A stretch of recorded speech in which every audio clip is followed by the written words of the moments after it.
I try not to be frightened of things in the morning. What about you, Bev?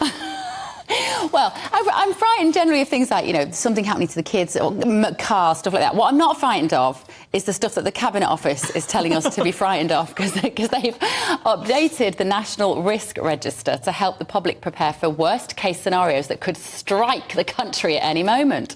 Yes, well, another pandemic, Russia's potential to disrupt global energy supplies, and extreme weather are among the top threats that the Cabinet Office has identified. Mark White is here to stop me rolling my eyes. Now, Mark... Very cynical. I'm so cynical. But I guess we've always had a National Risk Register, have we? Or is this a new thing to keep us all on our toes? It was only published in recent years, and in fact it's not been updated for a few years. So this is an updated National Risk Register. It's not meant to alarm people like yourself and wee Tommy Boy when he wakes up in the morning.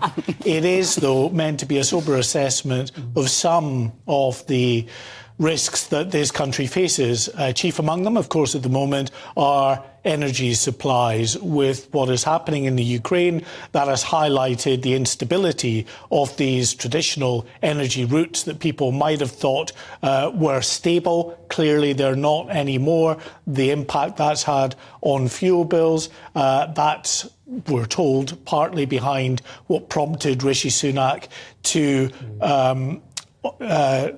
award another 100 oil and gas licences in the North Sea, and while the Deputy Prime Minister is at a wind farm fabrication yard today. And to be less cynical, therefore, is this risk register meant to be read by people in government more than people sitting at home, so that the government then decides to make contingency plans, whether it's for antimicrobial resistance or the potential for the Russians to cut off our energy supplies or all the rest of it?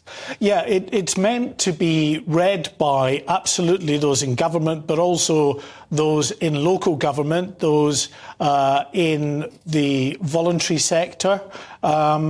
And it's to really help in terms of the resilience and the preparation that this country can make for a range of potential risks.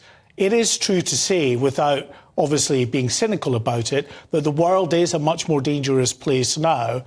And as a consequence, the threats facing the UK are more than they have been for a long, long time. Is it? Yes, I think so. Why? There's a range of different threats that we never had in the past, such as the threat to undersea cables. We depend so much on these transatlantic cables for much of the sort of the cyber work that we do, you know, in the exchange of data and knowledge across the Atlantic. That is under threat, we're told, like never before. It's actually prompted the Royal Navy to purchase new vessels to be able to try to guard our undersea infrastructure. There's a cyber threat just more generally. But you see, isn't it fascinating? Because this is the paradox, isn't it? As we move into this digital age where we have to rely on a digital age, and yet it renders us more vulnerable to international threats. Or what it does is the government, for example, bought the OneWeb space satellite internet communication system back in 2019 or 2020, if I remember correctly, which is, I suppose, a contingency for these cables. So I suppose it makes sense, Mark, that the government identifies where the risks are and takes steps to mitigate those risks.